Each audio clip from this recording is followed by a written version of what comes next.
Кыргызым, элим, жерим, берекем, алтыным, боорум, кандай жашап атасың?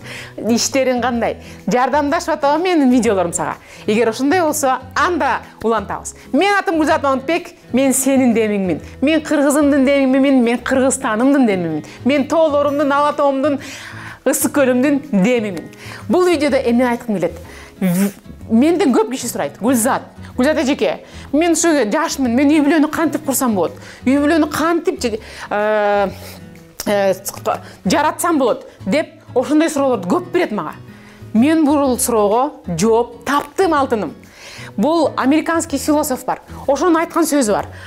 Үй бүлөнү ар бир мүнөт сайын, ар бир күн сайын, ар бир секунда сайын жаратуу керек. Биз ойлойт экенбиз. Жолугуп баштадык, сүйгөнүбүз менен, 1-2 күн жолуктук, 1-2 жыл жолуктук балким. Анан ошол заманда, ошол моментте биз жаратканга аракет кылат экенбиз, жагынганга аракет кылат экенбиз, туура сүйлөгөнгө, жакшы отурганга, жакканга аракет кылат экенбиз, жаратканга аракет кылат экенбиз мамилелерибизди, үй бүлөбүздү. Анан жаратып, уже үй бүлөнү түзгөндөн кийин, үй бүлөнү кургандан кийин, паспортко печать түшкөндөн кийин биз анын баарын унута баштайт экенбиз. Биз кир калаттан чыгып алат экенбиз, чачыбыз мындай кебетеси келишкен, күйөөбүз болсо майкасы тияка кеткен. Биз жаратканды токтотуп коюп турбуз.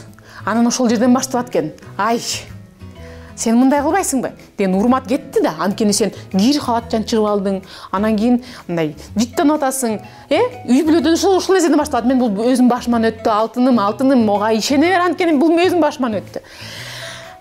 Жаман халатчан чыгып, жаман майкачан чыгып, бири-бирибизге урматыбыз сууп баштайт экен. Бири-бирибизге мамилебиз сууп баштайт экен. Биз жаратканды токтотуп коюп турбуз.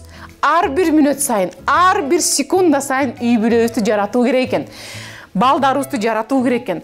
Балдарыбызды жаратканыбызбы, балдарыбызга көңүл бурганыбыз, балдарыбызга жакшы сөз айтып атканыбыз. Алтыны, мен кызым эң жакшы кыздын бири. Мен ушунчалык кызым менен сыймыктанам деп биз сөзүбүз менен, оюбуз менен, мамилебиз менен жаратат экенбиз. Жакшы адамды, жакшы инсанды жаратып чоңойтот экенбиз. Ошондуктан, эгер жакшы үй бүлө түзгүң келсе, эгер үй бүлөлүү болсоң, ушул мөнөттө жараткының, ар бир секунда сайын жараткының, чачыңды оңдо, кебетеңди оңдо, жакшынакай сүйлө, өзүңдү жакшынакай карман. Ал сенин күйөөң, ал сенин жарың, ал сенин аялың, ал сенин балаң. Ошондуктан адам болуу өтө кыйын нерсе. Адам бойдон калалы, алтындарым, жаратуучу ойдон калалы.